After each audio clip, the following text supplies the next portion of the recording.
안녕하세요. 오늘은 교과서 132쪽과 학습지를 같이 펴두고 수업을 시작하도록 하겠습니다.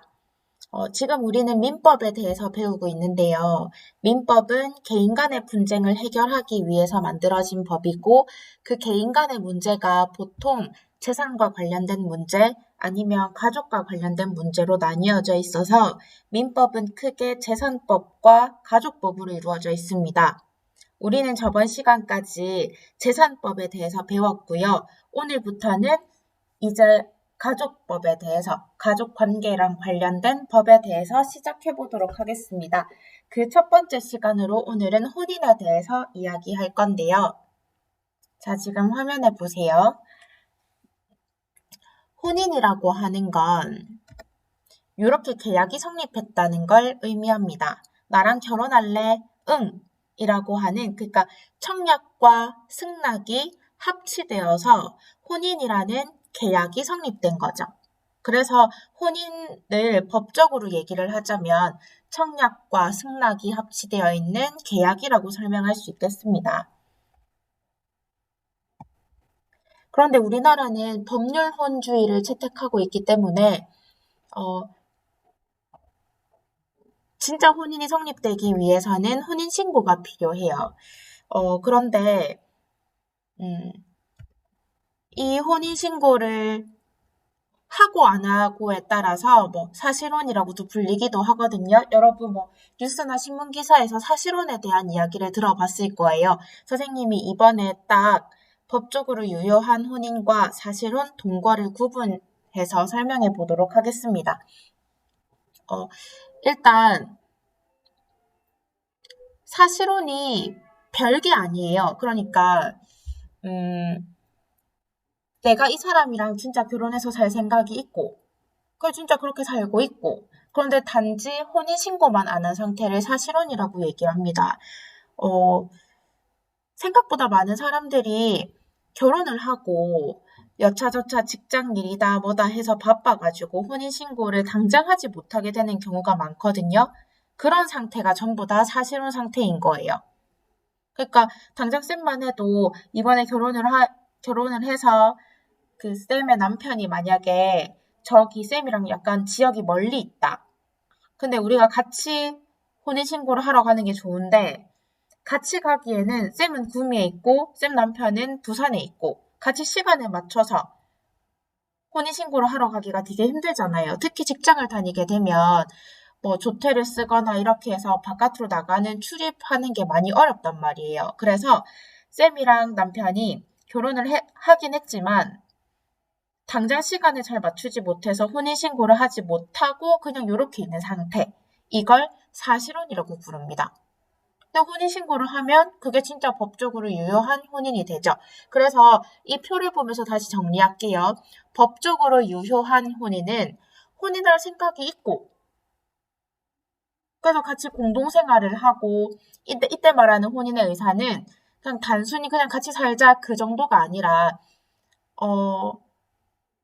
서로의 삶에 대해서 어느 정도 책임을 같이 기쁜 일, 슬픈 일 함께 겪으면서 우리 나중에 아기도 낳고 이렇게 가정을 꾸릴 의사 이런 것들을 얘기해요. 조금 책임감을 가지고 있는 그런 생각이라고 보면 돼요. 혼인할 의사도 있고 실제로 주민센터에 가서 복지센터 이런 데 가서 혼인신고를 한 상태 이걸 법적으로 유효한 혼인이라고 부릅니다. 하지만 사실로는 혼인할 의사는 있지만 여차저차 시간이 바빠서 혼인신고를 하지 못한 상태. 이건 딱히 문제가 되는 게 아니에요. 그런데 문제가 되는 건 동거입니다. 동거는 혼인의 의사가 없어요. 아까 혼인의 생각이라는 그 말이 그냥 같이 살래 그 정도가 아니라 어느 정도 책임감을 가져야 되는 생각이라고 했잖아요.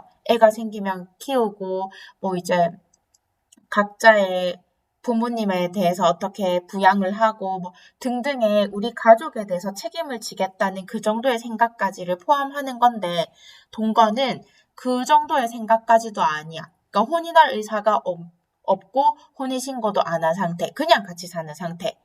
요거는 사회적으로 문제가 될 수 있는 이유가 뭐냐면 마음의 준비가 안 된 상태에서 그냥 이렇게 같이 살다가 자칫 뭐 책임을 져야 하는 상황이 생길 수도 있으니까 아기가 생긴다든지 뭐 그렇게 되면 준비가 안 된 상태에서 아기가 생기게 되면 자칫 이 아기가 이 부모로부터 버려질 수도 있고 여러 가지 사회 문제가 벌어질 수 있거든요. 그래서 동거는 사회적으로 이렇게 조금 문제가 될 수 있는, 동거는 사회적으로 문제가 될 수 있어서 최대한 안 하도록 하게끔 하지만 사실로는 크게 문제가 되는 상황은 아닙니다. 그냥 혼인신고만 안 된 상태라고 여러분이 기억을 해두면 될 거예요. 자, 그러면 우리나라는 법률혼주이기 때문에 혼인신고를 해야만 진짜 부부로서의 관계가 만들어지게 됩니다. 그 다음에 실질적인 요건으로서는 여러 가지 쌤이 학습지에 적어놨는데요. 당연히 제일 중요한 건 양 당사자가 자유로운 의사에 따라서 우리 결혼하자. 요게 돼야지. 근데 사실 요게 된 게 그렇게 오래되진 않았죠. 그 교과서 132쪽에 나와 있는 중국에 대한 이야기만 봐도 그래요. 1950년에 결혼법이 시행되면서 당사자의 의사에 따라 자유로운 결혼이 가능해졌다라고 하니까 1950년 이전에는 부부 그 혼인에 대해서 자유로운 의사가 없이 그냥 뭐 부모님의 혼담이 오가고 부모님의 의사에 따라 결혼을 하기도 하고 뭐 어떻게 보면 강요, 강제 뭐 그런 식으로 결혼이 이루어진 걸 우리는 사극에서도 많이 볼 수 있잖아요. 하지만 지금은 안 그렇습니다. 지금은 양 당사자가 한 명뿐만 아니라 양 당사자가 자유로운 의사에 기초해서 혼인에 합의를 해야만 이 혼인이 실질적으로 유효한 혼인이 되게 됩니다. 우리 민법에서는 혼인 가능한 연령을 18세 이상으로 보고 있는데요. 그러니까 남자와 여자 상관없이 양쪽 모두 18세 이상이 되면 혼인이 가능한 연령이 되는데 18세는 그래도 미성년자잖아요. 그래서 혼인 가능한 연령 중에서도 미성년자인 18세가 결혼을 할 때는 반드시 부모님의 동의를 얻어야 하고요. 결혼을 할 때 혼인할 수 없는 친족 관계가 아니어야 됩니다. 학습지에 쌤이 자세하게 적어놨는데 외울 필요는 없고요. 그냥 요 정도가 있다, 그 정도 한번 느껴보라고 쌤이 갖다 놨거든요. 그러니까 혼인을 할 수 없는 친족관계, 그러니까 근친혼이 되면 안 된다는 얘기인데 어떤 친족관계가 있냐면 일단 친족관계의 종류부터 설명해 볼게요. 친족은 크게 혈족과 인척으로 나뉩니다. 혈족은 피로 얽혀져 있는 관계라고 보면 되고요. 인척은 결혼을 통해서 만들어진, 혼인을 통해서 만들어진 친족이라고 보면 돼요. 그래서 이 혼인할 수 없는 친족 관계 중에서 첫 번째는 8촌 이내의 혈족이면 안 됩니다. 요거는 혈족에 해당하는 거예요. 8촌 이내 혈족 안 되고요. 나머지 세 가지 경우는 인척에 관한 건데 첫 번째가 배우자의 6촌 이내 혈족 안 되고요. 6촌 이내 혈족의 배우자 안 되고 배우자의 4촌 이내 혈족의 배우자 이렇게 안 된다고 나와 있어요. 그냥 간단하게 예를 들어주면 6촌 이내 혈족의 배우자 우리 엄마가 새로 남자를 만나서 결혼을 했을 때 그러니까 내가 새아빠랑 결혼을 하지 못한다는 거 그걸 얘기하는 거고요. 그 다음에 배우자의 6촌 이내 혈족 그러니까 내 남편의 남동생, 그러니까 시동생이랑 결혼을 못한다는 얘기를 하는 거고 그 다음에 배우자의 4촌 이내의 혈족의 배우자, 내 남편의 4촌 이내 혈족, 여동생의 배우자. 그러니까 쌤이 내 남편의 여동생의 남편이랑 결혼을 못한다는 거. 요렇게, 그러니까 이렇게 사례를 하나하나 짚어보면 와 이거 진짜 족보가 많이 꼬이겠네 이런 상태에 있는 혼인들은 안 된다고 보면 돼요.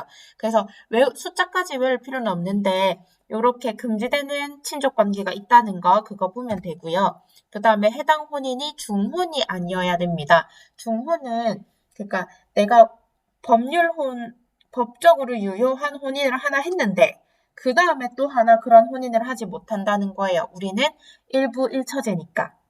그래서 실질적인 요건 이것도 모두 갖춰져야 진짜 유효한 혼인이 되는 겁니다. 자, 혼인을 하게 되면 일단 친족 관계가 생겨요. 생판 남이었던 사람이 내 가족이 되는 거니까 배우자 있고요. 그 다음에 혼인에 의해서 만들어지는 친족인 인척이 만들어집니다.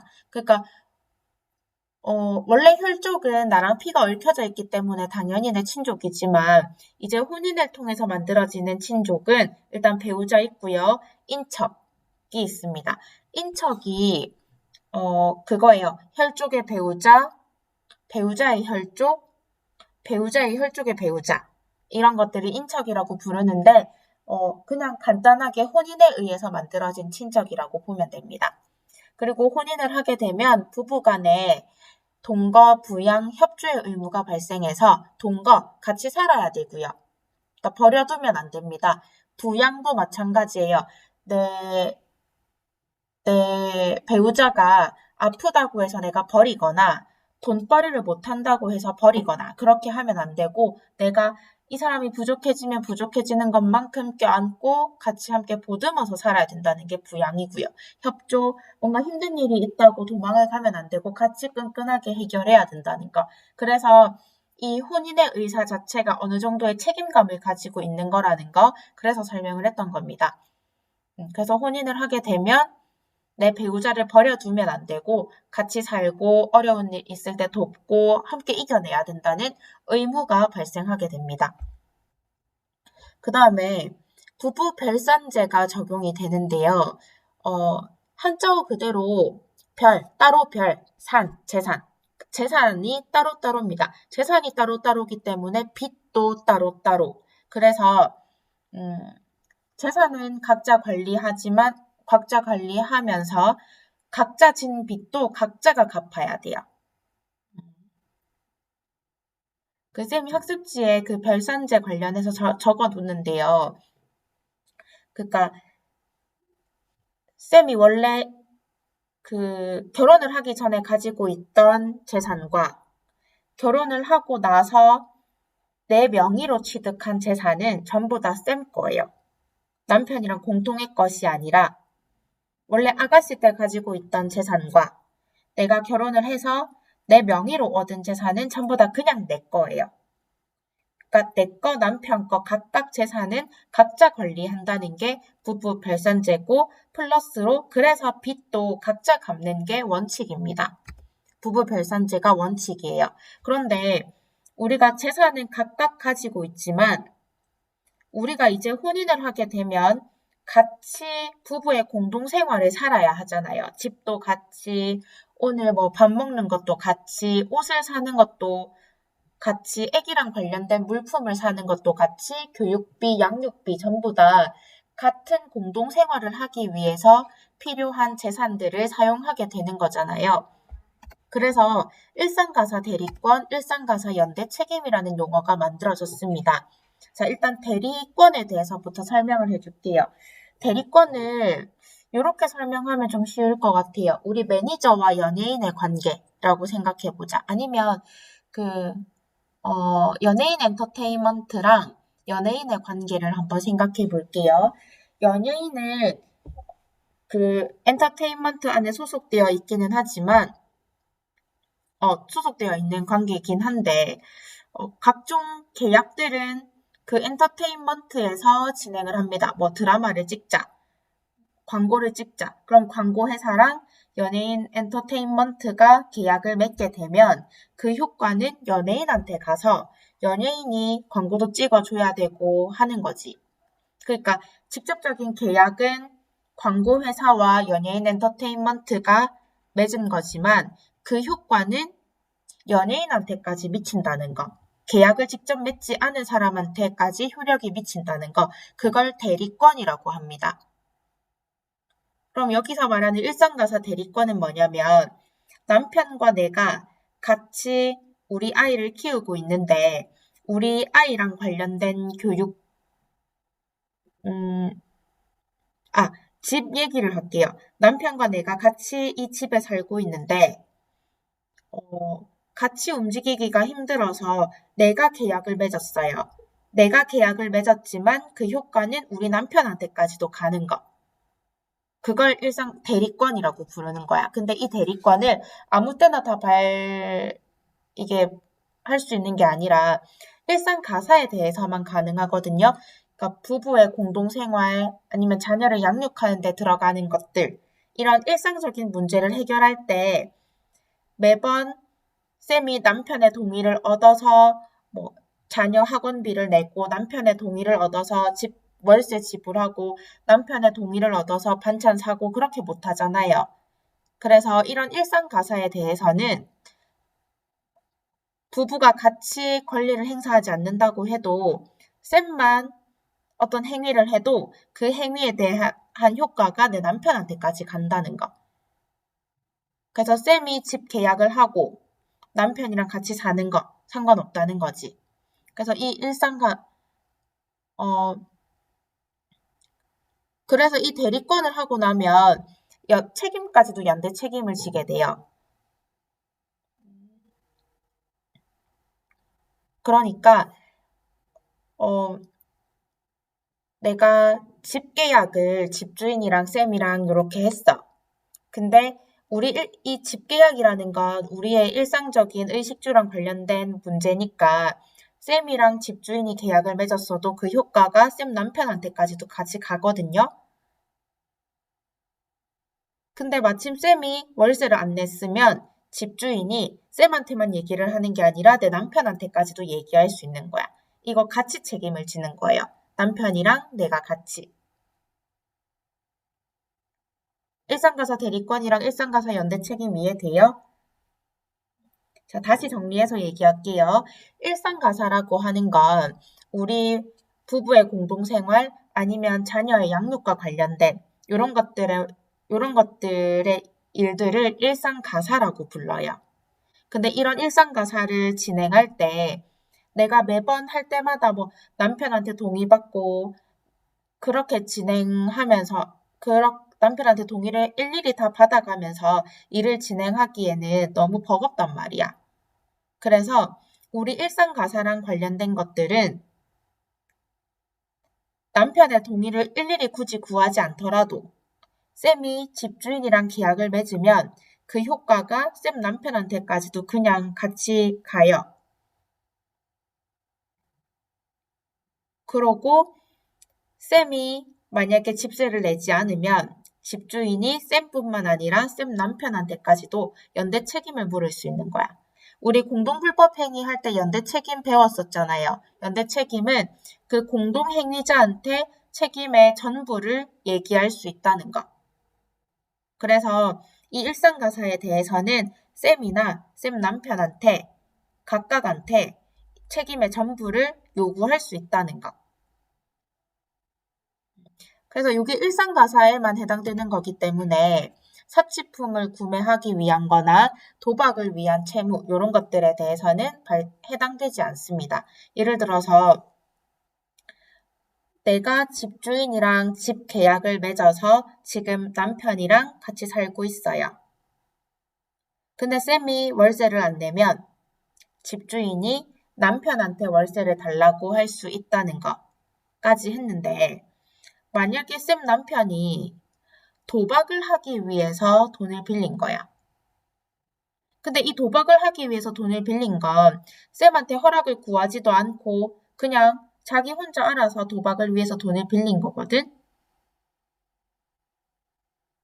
근데 얘가 돈을 갚지 않으니까 상대방이 쌤한테 돈을 갚으라고 하면 쌤은 갚을 필요가 없어요. 이거는 우리 일상 가사랑 관련된 일이 아니기 때문에. 하나만 더 해볼게요. 쌤이 구찌 가방을 샀어. 근데 그냥 산 게 아니라 내가 구찌 가방을 사면서 돈을 지불하지 않은 거예요. 이때 그 가게 주인은 쌤 남편한테 돈을 갚으라고 요구할 수 있을까? 없어요. 왜냐면 이 구찌 가방을 산 건 사치품이고 우리 일상가사랑 관련된 일이 아니기 때문에 쌤이 잘못한 걸 쌤 남편한테 책임을 지을 수가 없어요.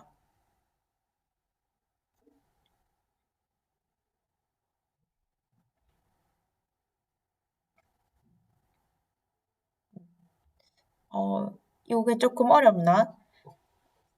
그럼 뒤에 가서 문제를 통해서 나중에 다시 한번 더 확인을 해볼게요. 자, 그리고 아까 이 혼인의 진짜 법률 효과가 발생하기 위해서는 혼인에 대한 실질적인 요건과 형식적인 요건을 모두 다 갖춰야 되거든요. 특히나 형식적인 요건, 혼인 신고가 있어야만 진짜 이러한 혼인의 법률 효과가 나타나게 되는데 혼인 신고를 하지 않은 상태를 우리가 사실혼이라고 불렀잖아요. 근데 사실혼도 그 혼인의 의사를 가지고 있는 상태에서 진행이 되는 거기 때문에 우리 민법에서는 일정한 범위 안에서는 사실혼도 법적으로 보호를 하고 있습니다. 그래서 사실혼인 상태에서 부부간의 돈과 부양 협조의 의무 있고요. 이걸 제대로 하지 않으면 나중에 뭐 그런 손해배상금 같은 걸 줘야 될지도 몰라요. 그다음에 부부 별선제는 부부가 각자의 재산을 각자 관리하는 거니까 일단 당연히 인정이 되면서 동시에 일상가사 대리권과 일상가사 연대 책임도 사실혼 관계에서 인정이 됩니다. 하지만 인정 안 되는 게 요거예요.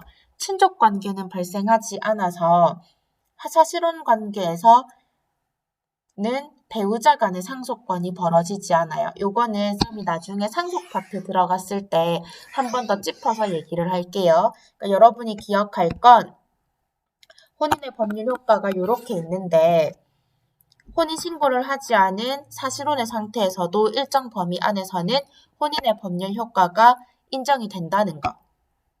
어떤 게 있냐면 부부간의 돈과 부양 협조의 의무가 발생해서 사실혼 관계에서 요 의무를 제대로 지키지 않을 때는 손해배상 청구의 대상이 될 수도 있고요. 그 다음에 부부 별산제는 우리 민법의 대원칙이 그거니까 각자의 재산, 각자의 소유권을 지켜주는 게 대원칙이니까 요건 일단 기본인데 일상가사 대리권, 일상가사에 대한 연대 책임도 사실혼 상태에서 인정이 된다는 것. 그래서 우리가 지금 쌤이랑 쌤 남편이랑 혼인신고를 안 한 상태에서 지금 따로 살고 있다고 치자. 이런 상태에서 쌤이 우리 신혼집에 대한 월세를 안 냈을 때 집주인은 쌤 남편한테 돈을 달라고 할 수 있다는 거. 하지만 이건 일상가사에 대해서만 해당되는 거기 때문에 쌤 남편이 도박을 하기 위해서 빌린 돈을 쌤이 연대 책임에서 갚을 이유 없고요. 또 쌤이 사치품으로 구찌 가방을 사면서 생긴 빚을 쌤 남편이 굳이 연대 책임에서 갚을 이유도 없습니다. 일상 가사에 대해서만 내가 진 빚을 남편이 갚을 의무가 생기는 거예요. 하지만 인정되지 않는 것은 친족 관계가 생기는 건 안 돼요. 이 친족 관계는 내가 혼인 신고를 하고 이제 그 행정복지센터에서 서류 작업이 일어나야 친족 관계가 생기는 거라서 이 혼인 신고를 하지 않게 되면 친족 관계가 생기지 않고 그러면 상속도 받지 못하게 됩니다. 요거는 상속 파트 가서 다시 한번 정리할게요. 자, 그럼 교과서 134쪽에 가서 요 사례를 한번 읽어보면서 이제 적용을 한번 시켜볼게요. 자, 쌤이 사례를 읽어보겠습니다. 변호사님께 안녕하세요. 저는 줄리엣이라고 합니다. 18세 동갑인 저와 로미오는 두 집안의 반대를 물리치고 마침내 결혼을 하게 되었습니다. 그렇지 18세부터 결혼이 가능한데 18세 미성년자가 결혼할 때는 부모의 동의가 있어야 돼요. 부모의 반대를 물리치고 마침내 결혼을 하게 되었다고 했는데 사례에서는 분명하게 나타나진 않았지만 부모의 동의까지 받았다고 해봅시다. 자, 이제 행복한 나날만 이어질 줄 알았는데 만화나 영화에 나오는 인물들의 정밀 모형을 피규어를 수집하는 로미오의 취미생활 때문에 너무 힘듭니다. 결혼 전에는 장난감 수집 정도는 건전한 취미라고 생각했는데 이제 보니 모으는 양도 엄청나고 어떤 건 가격도 매우 비싸더라고요. 얼마 전에는 실제 사람 크기만한 정밀 모형을 외국에서 배송받았는데 가격이 소형 자동차 수준이라 깜짝 놀랐습니다. 로미오는 아직 대학생이라서 돈을 벌지 못하고 저희 부모님께 물려받은 유산으로 생활하는 터라 제가 돈을 내야 되는 상황이거든요. 당장 반품하라고 했더니 외국에서 주문받은 것이고 주문 생산이라 반품할 수 없다고 합니다. 문의하고 싶은 내용은 다음과 같습니다. 라고 해서 1, 2, 3번 문제가 나와 있습니다.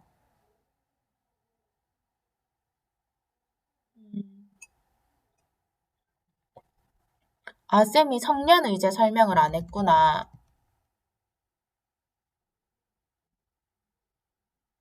혼인의 법률 효과 중에 성년의제도 있는데요. 성년의제라고 쌤이 학습지에 적어놨지. 그 학습지 내용을 가지고 쌤이랑 정리를 해볼게요. 쌤이 PPT에는 안 넣어놨구나. 미안해 얘들아. 성년의제 요 내용은 학습지를 통해서 한번 확인을 해보겠습니다.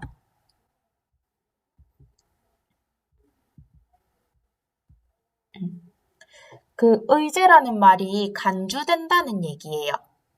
간주. 그러니까 미성년자인데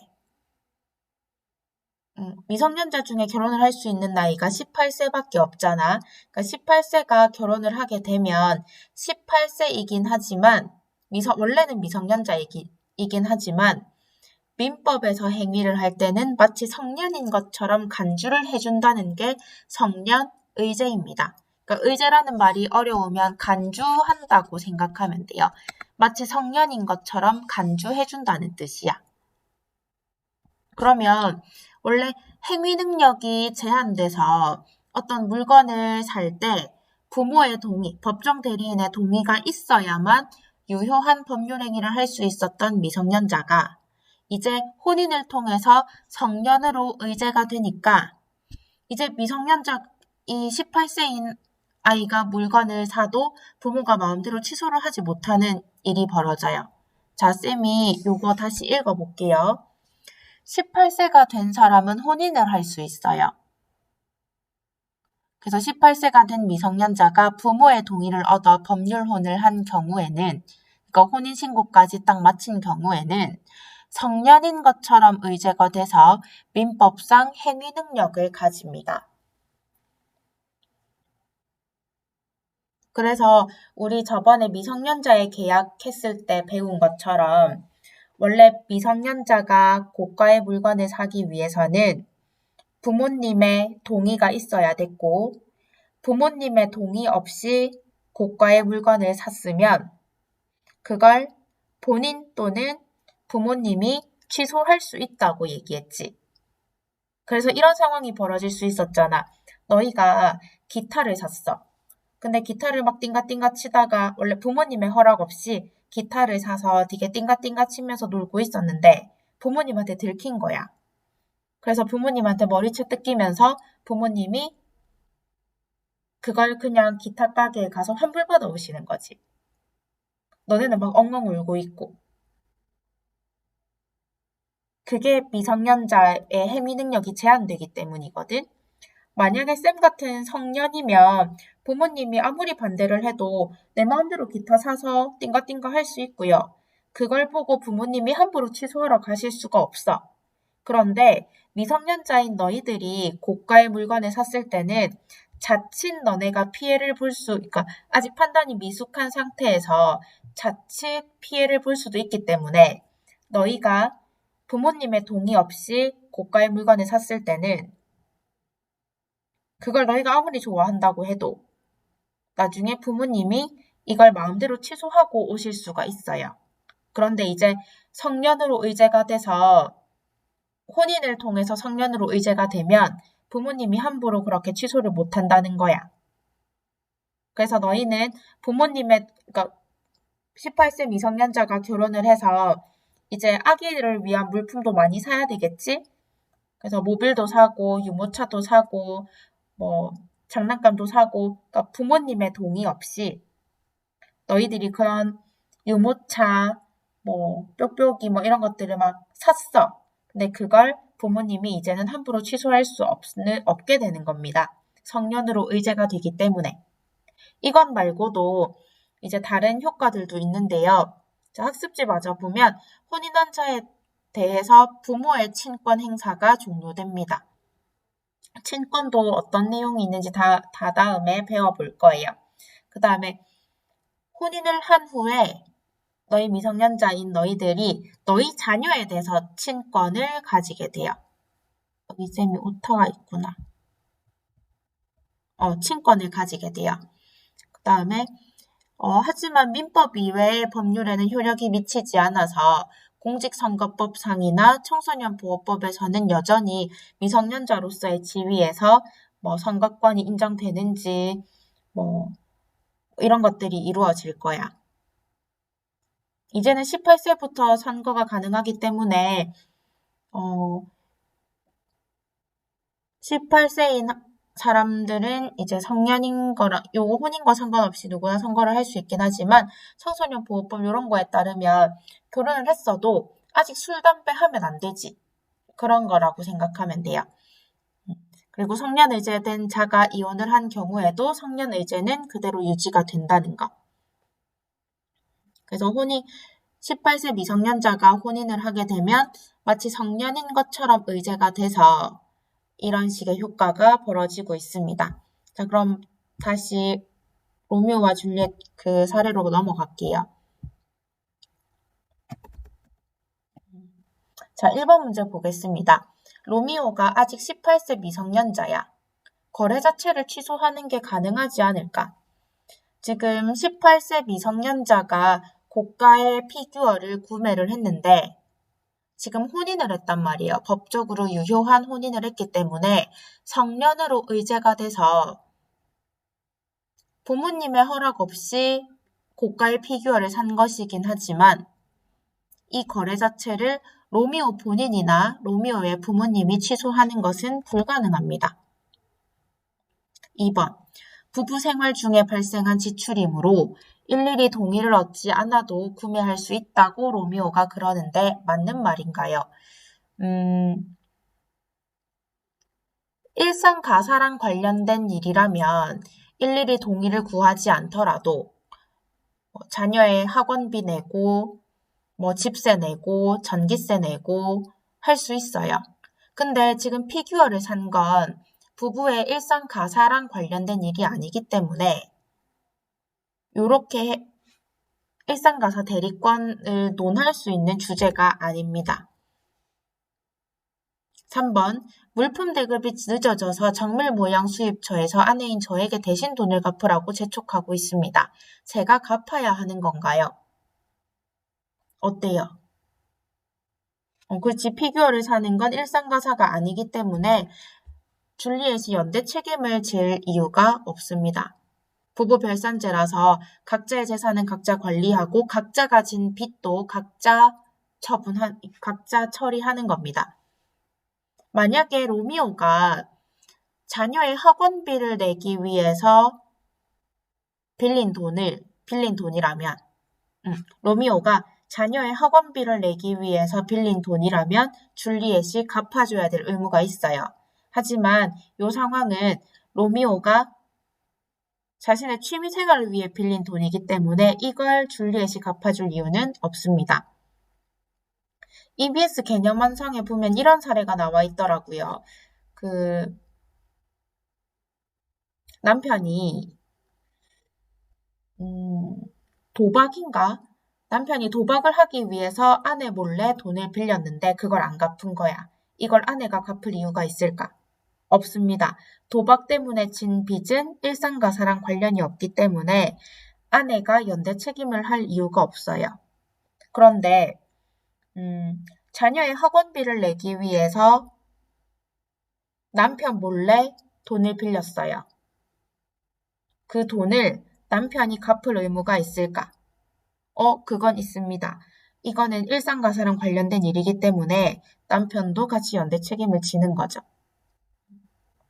자, 그럼 오늘 배웠던 그 가족과 관련된 법 이제 시작하는데요. 이 내용 다시 차근차근하게 복습해서 다음 시간에는 교과서 내용 133쪽에 있는 걸 조금 더 정리해보고 이혼에 대해서 배우도록 해보겠습니다. 수고하셨습니다.